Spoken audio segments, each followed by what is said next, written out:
Good evening and welcome to Tucker Carlson Tonight. For all the bad things going on, there are, on the other side, Joe Biden's approval ratings, which are a nonstop source of joy for us. And if you've seen them recently, you know in your heart exactly how the November elections are going to turn out. Biden's obviously been a disaster for the country. But not only has he made the U.S. poorer, weaker, and much more ridiculous, people know that he has. And they tell pollsters about it all the time. Biden is the single least popular president in modern American history. At this point, absolutely nobody is impressed by Joe Biden, and that would be including Dr. Jill. So this is a big problem for the Biden family, obviously, but a much bigger problem even for the Democratic Party, which Joe Biden leads. Unpopular presidents drag their parties to the bottom in midterm elections. That's the unchanging rule of politics. You saw it famously in 1994 with the Republican takeover of Congress after 2 disastrous years with Bill Clinton. You saw it in 2006 after Hurricane Katrina. You saw it in 2010 after Obamacare. You saw it in 2018. So there's no question based on precedent that that's about to happen once again in 2022 in November. That's what everybody assumes. And in fact, it may well happen. We're certainly praying for it. But as of tonight, we have to be honest with you. The numbers don't show that happening. Not even close. In fact, all the indications we have right now suggest that despite Joe Biden's well-earned unpopularity, the Democratic Party still, again, as of tonight, has a strong chance of holding Congress in November. The prediction markets, which many believe are more accurate than the polls, overwhelmingly point to the Democrats keeping at least one chamber. And maybe strangest of all, as of this week, Democrats are leading Republicans nationally on the so-called generic ballot by about 4 points. So if you ask people which party do you like more, they say Democrats. And maybe that's why Democrats are raising a lot more money, too. And not just money from their patrons in big tech, but from small dollar donors. That's bad. In June, Democrats raised $64 million online from 4 million people. That same month, this June, Republicans raised only $26 million online from just over 1 million donors. From the first quarter to the second quarter of this year, donations to the Republican Party dropped by more than 12%. By contrast, donations to the Democratic Party are up more than 20%. That is not good at all, not simply because you need money to run a political campaign, but because money is to some extent a measure of commitment and intensity. And you see the same dynamic playing out in individual races across the country. For example, last quarter, Raphael Warnock, that would be the thoroughly mediocre Democratic senator from Georgia, the guy who was caught on video appearing to commit spousal abuse, remember that? That guy raised more than $12 million online. His opponent, Herschel Walker, who everyone likes, raised less than half of that. So far, Raphael Warnock has raised an astounding amount of money. He has hauled in more dollars online than 7 Republican senatorial candidates combined. Candidates in North Carolina, Pennsylvania, Nevada, Ohio, Florida, Wisconsin, and Georgia, combined. Herschel Walker is now trailing Raphael Warnock by 10 points. And this is happening in a state they tell us went for Joe Biden by a margin of about 1/3 of a percentage point. That is bizarre. What is going on here? It's not just happening in Georgia. According to the official numbers, you'll recall, Joe Biden won the state of Pennsylvania by a little over a single percentage point in 2020. So it's been 2 years. Biden has become much less popular since then. Meanwhile, Pennsylvania, which is controlled by the Democratic Party, has become much worse, far more chaotic and dangerous. Here was the scene in the state's largest city on Tuesday. Nearly 100 shots fired on 57th Street between Haverford and Westminster tonight. A sea of evidence markers line this West Philly street, telling of the potentially deadly chaos that unfolded here. Responding officers found 4 victims on 57th Street. 2 shot in the head in critical condition tonight. 1 victim, we're told, in a BMW is an innocent bystander caught in gunfire and shot in the shoulder. All while kids and young adults were on a nearby playground. Over 100 shots right in the middle of the street. It's hard to believe that's an American city. It's hard to believe that's the place where our Constitution was written. It's totally unacceptable. And it wasn't organic. It didn't just happen. This is a result of policies from the Democratic Party. Period. Now, you'd think, this being a democracy, that voters would punish anyone who had anything to do with turning Philadelphia into the disaster you just saw.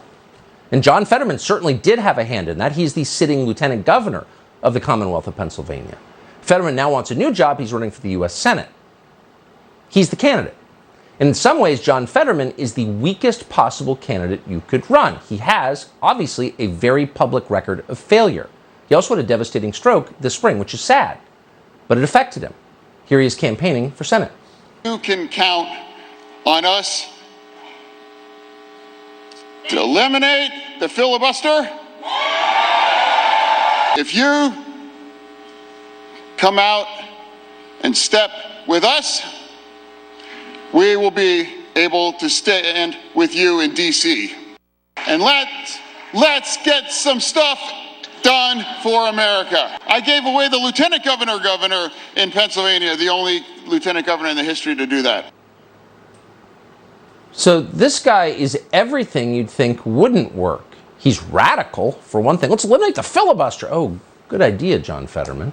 He's implicated in the destruction of the state that he's still the lieutenant governor of, and he's obviously impaired. That's not an attack on him. It's just true. Watch him. So you'd think there would be no way a guy like that could win a Senate seat. And here's the sad news. However, John Fetterman is winning overwhelmingly. He currently has a double-digit lead over his Republican opponent, Mehmet Oz, Dr. Oz. The National Republican Senatorial Committee just slashed its spending in the state of Pennsylvania by more than $5 million, including their ad buys in the city of Philadelphia. That's a retreat, and it's happening in a state that Republicans ought to be winning. What is going on here, and why is no one mentioning it? Well, a couple of things are going on. But first, let's hear from Mitch McConnell. Mitch McConnell is the head Republican in the Senate. He's not there because everyone likes him. McConnell has no close friends. He's loved by no one. But he's considered very smart. He is a master tactician, as the dummies who cover politics for Politico and the Washington Post are always telling us. In Washington, people are very much afraid of Mitch McConnell. Cross him and he will hurt you. And they listen carefully to his political analysis because that's what he spent his life doing. That's the only thing he spent his life doing. So here's what Mitch McConnell says the problem is. Watch. There's probably a greater likelihood the House flips than the Senate. Senate races are just different. They're statewide. Candidate quality has a lot to do with the outcome. So there's the head Republican in the Senate conceding 3 months out that Republicans are probably not going to retake the Senate. And why is that? Well, the answer, of course, was in the final line you just heard. Some of the candidates are mediocre. That's Mitch McConnell's excuse. And there's some truth in that, obviously. Some of them are mediocre. But compared to what? Mediocre in the Congress? Well, let's see. Dianne Feinstein hasn't spoken a coherent sentence in years, hasn't had trouble getting reelected. Eric Swalwell had sex with a Chinese spy. He's still there. So mediocre people get elected to office. Lots and lots and lots of them do. Every cycle. So what McConnell's analysis really is, of course, is buck passing. Don't blame me. I didn't choose these people. All right. But they're still the nominees. So if you want to save the country and move in a different direction, yes, using some mediocre people to do it, what are you going to do? No hint of what you might do from Mitch McConnell other than just accept the inevitable. Now, the truth is, it's entirely possible Mitch McConnell doesn't want to retake the Senate because then you'd have to run things. And there's one thing Republican leaders dislike, it's running anything. Much easier to complain on Fox News. But if you actually wanted to win, what would you do? Well, here's an idea, just kind of out of nowhere, just spitballing here. How about you run on issues that voters care about? That might work, even for a mediocre candidate. So let's say, again, just for the sake of argument, that you ran a campaign on illegal immigration and crime. Now, these are two issues that didn't just arise out of nowhere. They're the product of policies the Democratic Party put in. They were intentional outcomes. We have millions of people coming in illegally, and we have a lot more murders than we had 2 years ago. These two issues, immigration and crime, don't simply annoy voters, though they very much do. These two issues threaten the existence of our society. So maybe you should run on them. That seems reasonable, but that's not what they're doing. Oh, no. Here, for example, is a recent campaign ad from Dr. Oz. He's the guy who's losing to the stroke victim in Pennsylvania. Watch. Thought I'd do some grocery shopping. I'm at Wegner's, and my wife wants some vegetables for crudité, right? So here's a broccoli. That's $2. Not a ton of broccoli there. There's some asparagus. That's $4. Yep. And carrots. That's $4 more. That's $10 of vegetables there. And then we need some guacamole. That's $4 more. And she loves salsa. Yeah, there's salsa there. $6. Must be a shortage of salsa. Guys, that's $20 for crudité, and this doesn't include the tequila. I mean, It's outrageous. And we got Joe Biden to thank for this.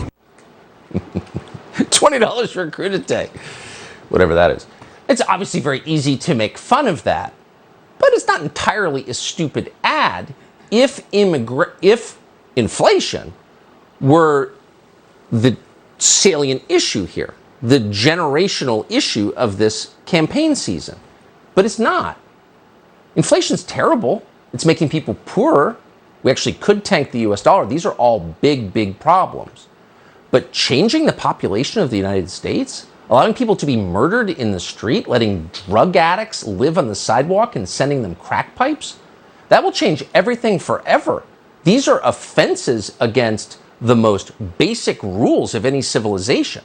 And the most basic of all is you reward people for doing the right thing and you penalize them for doing the wrong thing. If you start doing the opposite, then everything falls apart. And everybody knows that. So why not just say it? Why not just say that? Don't be embarrassed. Just say that. If you live in Texas, for example, a supposedly conservative state, you don't even have police protection anymore. That's how quickly things have changed on the most basic level. That's not some report from a government agency telling you what the inflation rate is. That's your life. You don't have police protection anymore. If there's one reason to run for office, it's to fix things like that. Here's Fox reporter Madison Allworth describing it. In Dallas, they are unable to fill the nearly 600 openings that they have budgeted for. In Atlanta, they have over 400 openings that they cannot fill, even with an up to $4,000 signing bonus. Police department has been demonized across the country, in communities across the country from coast to coast. It's been demonized. If that police officer in uniform is not on your corner, we're seeing the results. The staffing crisis is creating crime. It's creating violence. You take a look at crime across the U.S., and it is way up. Robbery is up nearly 20% in Chicago and Los Angeles, and here in New York City, up nearly 40%. Okay, crudité is $20, got it. But that's more important than everything else that's going on right now. Law and order. You see it on the streets of our cities. You see it at our southern border. It's collapsed. So if you're a Republican voter, and not just a Republican voter, any voter, you probably want to know, what is the government going to do about the fact that I can call 911 and no one shows up? What are you going to do about the fact that our border is open to the world and that millions of them have come in illegally? How can you take the country seriously when it doesn't even have a border? And it doesn't. And we know that because on video every single day, people stream in. Fox's Bill Melugin just caught the whole thing, once again, on camera. Take a look at this video we shot yesterday where we're standing. This is the first time we had ever seen this. The Texas National Guard closed and locked a gate on this property. It's a major crossing area, and they blocked the illegal immigrants from being able to come into this property. It's private property. The owner allows the National Guard and Border Patrol to work here, but you can see illegal immigrants started showing up. They weren't let in. They expected to be let in, and they were surprised they couldn't get in. Here's what happened, though. Take a look at this video. Border Patrol showed up. A supervisor came with a key, opened up that gate, and let all of those illegal immigrants in. Symbolic of the way the state of Texas handles things versus the way the federal government handles things. So if every Republican candidate just repeat after me, law enforcement, law and order is not racist. Law and order is a prerequisite for civilization. And if it goes away, so does the country. You would win the votes not simply of your own voters, but of a lot of other voters and people who've never voted before. And any normal Democrat would agree with that because it's inherently true. But it's the opposite of what we have. When Ann Coulter saw the video we just played, she noted correctly that it's easier to get into this country as an illegal alien than it is to return as an American citizen back into JFK. By the way, the people you saw are the ones who just want to be caught. They're turning themselves in so they can get bused to your town. There are a lot of people who don't want to be caught, and those people are bringing in fentanyl, which is killing thousands of Americans every month. It's been a busy few weeks for U.S. Customs and Border Protection officers in Nogales. At the checkpoint on Saturday, they found 2.5 pounds of black tar heroin, 9 pounds of heroin, 89 pounds of meth, and 320,000 fentanyl pills. Later that day, another huge bust, including more than 40 pounds of drugs and 150,000 fentanyl pills hidden in a car. Border officials say people are becoming more creative in the ways they smuggle items through. In one case, someone tried to hide 10,000 fentanyl pills using a body-shaping garment. Everybody knows this is happening. This is not hidden information. These are not the Gnostic Gospels. Every American citizen knows exactly what's happening. And yet the leaders of the Republican Party, Mitch McConnell, will watch footage like that and tell you, the most important issue that we face, territorial integrity of Ukraine.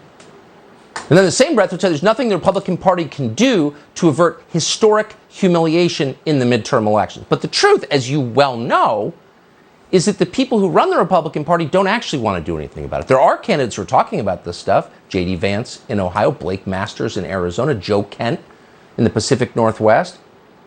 The leaders of the Republican Party in Washington would rather those guys lose and people like them lose than change the focus of the party to issues that voters actually care about.